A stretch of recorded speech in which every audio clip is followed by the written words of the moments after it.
제목은 십자가로 돌아가야 합니다 라는 제목으로 같이 말씀 보기를 원합니다. 원저는 첫 번째로 합력하여 선을 이루게 하십니다. 28절 말씀 다시 한번 같이 읽겠습니다. 우리가 알거니와 하나님을 사랑하는 자 곧 그의 뜻대로 부르심을 입은 자들에게는 모든 것이 합력하여 선을 이루느니라. 이 말씀은 저도 참 좋아하는 말씀이고 많은 그리스도인들이 참 좋아하는 말씀이고 위로를 많이 받는 말씀입니다. 기도회를 할 때나 아니면 예배 시간에 정말 많이 들은 말씀 중에 하나인 것 같고, 삶을 살다가 뭔가 내가 생각한 대로 풀리지 않는 것 같을 때 하나님께서 합력하여 선을 이루시니까 라는 고백을 하면서 힘을 얻게 되는 것 같습니다. 하지만 이 말씀을 내 생각대로 해석해 버리는 것이 아니라 하나님께서 어떠한 마음으로 이 말씀을 하셨을까 제대로 이해할 필요가 있습니다. 이 말씀은 내가 어떤 것을 하고 싶은데 하나님께서 이렇게 저렇게 이렇게 좀 돌아갈 수도 있고 내가 생각한 대로 되지 않을 수도 있지만 결국에는 내가 원하는 그것을 하나님께서 무조건 이루어주신다, 이런 말씀이 아니라 내가 바라는 대로 하나님께서 다 만들어주신다, 이런 말씀이 아니라 하나님의 선이 이루어진다는 말씀입니다. 나의 기준에서의 선이 아니라, 나의 기준에서 그런 어떠한 목표가 아니라 하나님께서 생각하시는 그 선이 이루어진다는 말씀인데, 그렇다면 하나님의 선은 무엇입니까? 라고 했을 때 당연히 우리를 향한 가장 큰 선이라고 하면 하나님의 뜻을 따르는 것, 하나님께서 예배하신 그 길로 가는 것이고, 또 오늘 말씀에서 한번 보면 29절 말씀에 하나님께서 미리 아신 자들 또한 그 아들의 형상을 본받게 하기 위하여 라고 했습니다. 이렇게 그 아들의 형상을 본받게 하기 위하여 라고 했듯이 예수님의 형상을 본받는 것입니다. 예수 그리스도를 본받아 작은 예수가 되는 것입니다. 그래서 내가 원하는 어떤 것이 무조건 이루어져야 돼, 이게 아니라 내가 인생을 걸어가면서 하나님께서 보시기에는 정말 짧은 인생일 테지만 그 인생을 살아가면서 우여곡절을 겪으면서 다른 어떤 것을 이루어가는 것이 아니라, 다른 어떤 것을 닮아가는 것이 아니라 예수 그리스도를 닮아가는 것, 작은 예수가 되어 그 예수님의 영향력을 이 세상에 전하면서 살아가는 것, 그것이 하나님께서 이루시고자 하는 선이고 우리가 걸어가야 할 길입니다. 그런데 하나님께서는 너는 그냥 작은 예수가 돼, 알아서 해 라고 하시는 것이 아니라 우리를 그 목표에 도달하게 하시기 위해서 일련의 과정들을 준비하셨고, 세세하게 그것들을 따라가면 하나님께서 그것을 이루게 하십니다. 29절 말씀에 보면 미리 아신 자들을 이라고 하였고, 그리고 또 뒤에 보면 미리 정하셨으니 라고 했습니다. 또 30절에 보면 부르신 자들을 의롭다 하시고 의롭다 하신 그들을 또한 영화롭게 하셨느니라. 이렇게 하나님께서 우리를 미리 아셨고, 또 미리 정하셨고, 또 부르시고 의롭다 하시고 또 영화롭게 하셨느니라. 이토록 세밀한 계획을 가지고 하나님께서는 우리를 인도하십니다.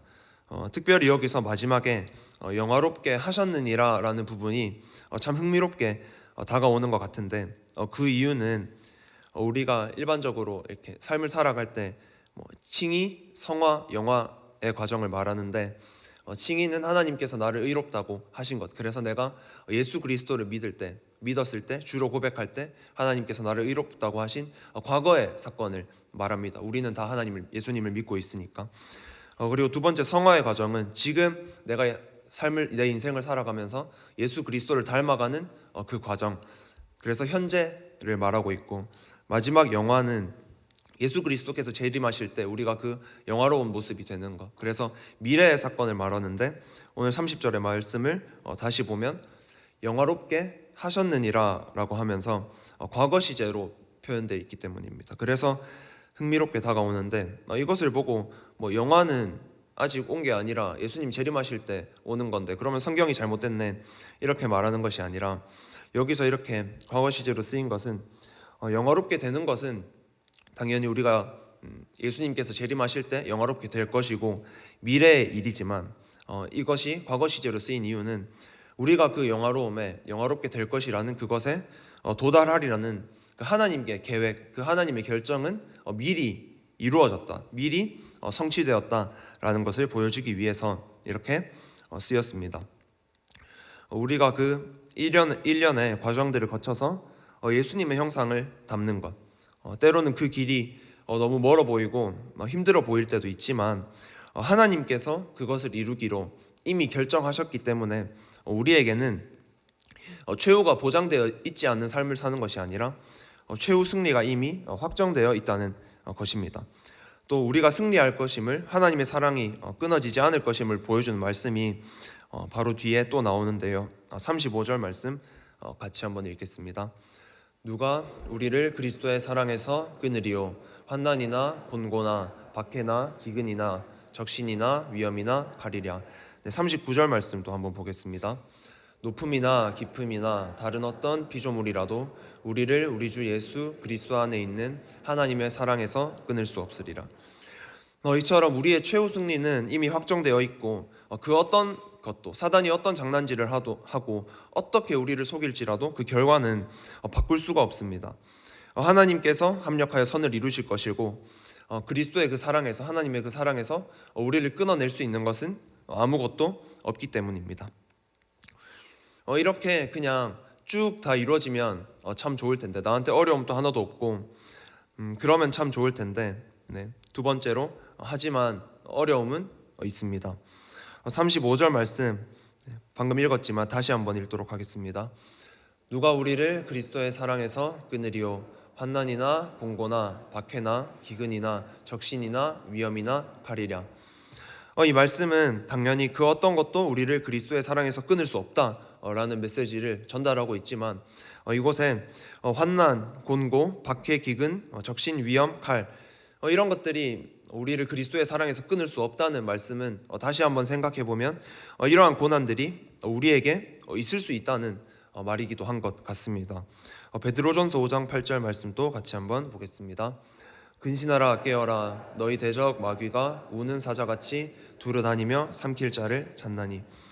예수 그리스도께서 십자가에 못 박혀 돌아가심으로 우리의 최후 승리가 너무나도 명확하게 확정되었고 하지만 사탄은 우리가 가는 그 길을, 하나님의 그 뜻을 향해서 가는 그 길을 직진해서 바로 가지 못하게 하기 위해서 어떻게든 조금이라도 돌아가게 하기 위해서, 또 우리가 이미 승리한 싸움을 싸우고 있지만 매일매일 영적 싸움 가운데서 이미 승리한 싸움을, 내가 승리한 게 아니라 예수 그리스도께서 승리하신 싸움을 싸워가고 있지만 그 싸움을 내가 졌다고, 패배했다고 생각하게 하기 위해서 또 어떻게든 우리를 조금이라도 그 하나님의 뜻에서 뺏어 보려고, 흔들어 보려고 계속 베드로전서 5장 8절 말씀처럼 계속 공격을 합니다. 최근 코로나로 인해서 이난 시간들을 지나가면서 많은 비난의 화살들이 교회를 향하고 있음을 보는 것 같습니다. 그러면서 또 많은 교회들이 어려움을 겪고 있기도 합니다. 또 직장에서, 학교에서, 내가 있는 그 자리에서 많은 악한 사람들이 성공하는 모습을 보며 또 내 삶은 그에 비해서 그렇게 성공하지 못하고 있는 것 같을 때 우리의 마음이 참 힘들기도 하고, 하나님을 믿는데도 그곳에서 관계의 어려움이 있고 또 재정의 어려움이 있고 등등 많은 어려움이 있을 때 믿음이 약해지는 것만 같습니다. 또 그런 외적 환경으로 인한 어려움이 아니더라도 내 안에서 올라오는 내가 나를 공격하는 그러한 마음들은 나를 그것보다 더 힘들게 합니다. 부족한 내 모습이 보일 때, 또 내 죄를 직면하게 될 때 참 하나님께서 하시겠지라고 힘을 받고 오히려 더 일어나면 참 좋을 텐데, 내가 이 자리에 있어도 될까? 내가 이런 일을 해도 될까? 내가 진짜 하나님의 자녀가 맞나? 하나님을 믿는 게 맞나? 그러한 의심들이 나를 공격할 때 참 힘들게 하는 것 같습니다. 저도 하나님께서 이렇게 목회자로서 부르신 그 순간부터 지금까지 한 번도 그 자리를 의심한 적 없고, 하나님께서 몇 번이나 저에게 누가 너를 부른 것이 아니라 내가 너를 불렀다, 내가 너를 부른 것이 맞다라고 몇 번이나 이렇게 말씀해 주셨기 때문에 그 흔들림은 전혀 없고, 하루하루 지날수록 때로는 당연히 부담이 되기도 하고 하지만 더 기쁨으로, 더 또 즐겁게, 더 행복하게 살아갈 수 있는 것 같습니다. 근데 그런 저도 참 추악한 제 안에 많은 죄악들, 너무나 많은 그 죄악들을 직면하고 내 연약함을 너무나 많이 보게 될 때면 참 내가 자격이 있나 이런 생각을 들기도 하고, 참 사단이 주는 많은 악한 감정들을 저를 내어줄 때도 솔직히 말하면 있는 것 같습니다. 성도님들께서도 참 각자의 그런 어려움이 다르지만 하나님을 향한 믿음으로 가득 차 있을 때도 정말 많지만 이런 어려움이 우리 안에 있을 때도 있을 것이라 생각합니다. 하지만 지금 우리의 환경의 어려움보다, 또 우리 안에서 나를 공격하는 이 어려움보다 훨씬 더 어려움을 겪었던 한국교회 1세대 믿음의 사람들, 또 그 과거까지 가지 않을지라도 지금 북한 땅에서 지하교회에서 혹은 옥중에서 어려움을 겪고 있는 성도님들은 하나님을 찬송하고 그분들을 직접 만나볼 수는 없지만 간접적으로 들어보면 하나님을 찬송하는 마음, 하나님을 그 어려움 가운데서도 하나님을 향한 믿음을 잃지 않고 기도하는 그런 고백들을, 또 하나님을 찬양하고 기뻐하는 그런 것들을 보게 되는데, 그럼 그들의 고백은 우리보다 환경이 더 어려운데 하나님께서 그 모든 상황들을 내가 생각한 대로 한 번에 다 이루어 주시겠구나, 내가 죽기 전에 감옥에서 나갈 거고 내가 죽기 전에 꼭 통일이 돼서 내가 자유롭게 하나님을 찬양할 수 있겠구나, 혹은 한국교회 믿음의 1세대 분들께서는 그 모든 상황을 하나님께서 조만간 곧 다 이루어 주실 테니, 다 깨끗하게 다 하나님의 뜻대로 이루실 테니, 다 그런 어려운 상황들을 청산해 주실 테니 내가 그것을 믿고 찬송했을까요? 그들은 그것을 믿었기 때문에 기뻐했을까요? 저는 그렇지 않다고 생각합니다. 그들은 그런 하나님께서 이루어 주시겠다, 하나님께서 이런 나의 직면한 어려움들을 다 없애 주실 것이기 때문에 하나님을 기뻐하는 것이 아니라, 3번 보겠습니다. 네, 같이 읽겠습니다. 십자가로 돌아가야 합니다. 어쩌다 이렇게 됐는지 모르겠지만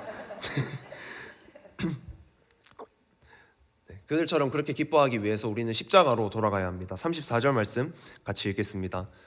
누가 정죄하리요? 죽으실 뿐 아니라 다시 살아나신 이는 그리스도 예수시니 그는 하나님 우편에 계신 자요 우리를 위하여 간구하시는 자시니라. 우리는 다른 어떤 것을 보는 것이 아니라, 나의 원함을 보는 것이 아니라 예수 그리스도의 헌신을, 십자가를 바라봐야 합니다.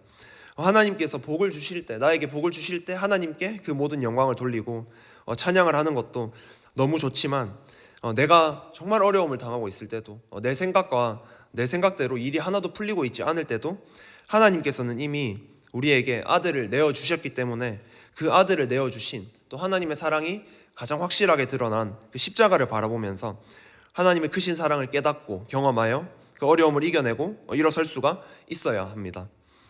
십자가를 제대로 경험하면 내가 주장하는 것들, 내가 바라던 것들을 모두 내려놓고 예수님만 바라보게 됩니다. 그 십자가 앞에서는 어떻게 하면 다른 것을 생각하고 이렇게 애쓰는 것이 아니라 어떻게 하면 내가 예수님을 기쁘게 해드릴까, 그것이 나의 가장 큰 소망이 되어서 내 욕심은 찾아볼 수가 없고, 예수님을 어떻게 하면 내가 기쁘게 해드릴 수 있을까, 이 마음만 가득하게 됩니다. 가장 완벽한, 가장 큰 하나님의 사랑이 드러나는 십자가 앞에서 모든 내 눈앞에 가득히 어려움만 보였던 내 눈이, 그 모든 어려움이 사라지고 하나님의 사랑만 보이게 됩니다. 우리는 이 십자가의 사랑을, 십자가의 신앙을 회복해야 합니다. 한국교회 1세대 믿음의 선진들도 십자가를 깨달았기엔 그곳에서 믿음을 잃지 않고 승리할 수 있었고, 하나님의 사랑을 믿음으로 걸어갈 수 있었고, 지금 북한의 성도들도 또 어려움을 겪고 있지만 하나님을 증거하는, 하나님을 고백하는 많은 분들도 너무나 힘든 지금의 상황보다 더 큰 하나님의 사랑을 십자가에서 확인했기 때문에 내가 어려움을 직면할지라도, 잠시 그 어려움 가운데 눈이 가려질지라도 다시 한번 되돌아서 십자가를 돌아보게 되면, 십자가를 확인하게 되면 다시 기뻐할 수 있는 것입니다. 34절 말씀에 보면 또 죽으실 뿐 아니라 다시 살아나신 이는 그리스도시니, 뒤쪽에 그는 하나님 우편에 계신 자요 우리를 위하여 간구하시는 자신이라 라고 했습니다. 또한 예수님은 우리를 한번 그렇게 구원하셨습니다. 근데 그렇게 딱 한 번 우리를 구원하시고 내버려 두시는 분이 아니십니다. 내가 너를 의롭다 하였고 너에게 다시 일어날 수 있는 힘을 줬으니 이제 네가 알아서 해라. 이걸 못하면은 내가 뭐 더 이상 해줄 수 있는 것이 없다. 이렇게 우리에게 말씀하시고 우리를 내버려 두시고 내팽겨 치시는 분이 아니라 지금도 우리를 위하여 34절 말씀에 말했듯이 하나님의 우편에서 우리를 위하여 간구하고 계십니다. 지금 이 순간에도 내 귀에는 들리지 않을지라도, 내가 느껴지지 않을지라도 예수 그리스도의 가장 강력한 예수님의 중보가 있기 때문에 우리는 우리의 상황에 굴복하는 것이 아니라 십자가를 바라보고 새 힘을 얻어서 승리해야 합니다. 믿음이 흔들릴 때 십자가를 바라보면 가장 확실한 하나님의 사랑이 보입니다. 견디기 힘든 고난에 그 누구의 도움에 손길도 기대할 수 없을 때에도 내 안에는 계속 나를 향한 비난이, 나를 향한 공격이, 다른 사람은 신경도 쓰지 않는데 내가 나를 계속 공격하는 그 마음이 들 때도 십자가를 바라보면 나를 위해서 간구하시는 예수님의 사랑이 보입니다. 그럴 때, 그 십자가를 볼 때, 그것을 볼 수 있을 때 십자가 신앙으로 우리가 승리할 수 있습니다. 이 십자가 신앙으로 또 어려울 때마다 십자가를 바라볼 수 있는, 십자가를 돌아보고 십자가로 돌아갈 수 있는 이 십자가 신앙으로 승리하는 대형교회가 될 줄 믿습니다. 말씀 마지막으로 보겠습니다. 고린도전서 1장 18절 말씀 같이 읽겠습니다. 십자가의 도가 멸망하는 자들에게는 미련한 것이요 구원을 받는 우리에게는 하나님의 능력이라. 우리에게도 십자가의 도가 아무런 힘도 없는 미련한 것이 되지 않기를 소망합니다. 하나님을 믿는 우리에게는, 구원을 받는 우리에게는 십자가의 도는 그냥 머리로만 머무는 것이 절대로 되어서는 안 되고, 내가 예수 그리스도를 진짜 믿는 그 순간부터 그 십자가의 도가, 십자가의 그 진리가, 십자가에서 보여주신 하나님의 가장 완벽한 사랑, 하나님의 가장 크신 그 사랑이 나에게 다가올 때, 나에게 심겨질 때, 내가 진짜 믿어질 때 하나님의 능력이 될 줄 믿습니다. 오늘 하루 살아갈 때 앞으로 우리 인생에서 하나님의 선을 이루어 가시는 그 하나님의 큰 섭리 안에 있는 우리의 인생에서 때로는 하나님께서 어려움을 통해서, 고난을 통해서, 또 사단이 우리에게 많은 어려움과 참 그런 공격들을 하는 가운데 있지만, 그 가운데서도 나에게 어려움이 보일 때 다른 어떤 해소수단을 찾는 것이 아니라, 내가 잠시 쾌락으로 도피해 있는 것이 아니라, 또 마냥 자는 것이 아니라 게으름으로, 또 다른 사람을 공격하는 그 마음으로 도피하는 것이 아니라, 피하는 것이 아니라, 그때는 십자가로 돌아와서 그 십자가의 도가 우리에게 능력이 되고, 그 십자가로 돌아올 때 하나님의 사랑이 있기 때문에 다시 한번 그 모든 것들이 회복되고 일어서서 오직 하나님께서 뜻하시는 그 선을 이루기 위해, 작은 예수가 되기 위해 달려갈 수 있는 우리 모두가 될 수 있기를 바랍니다. 같이 기도하겠습니다.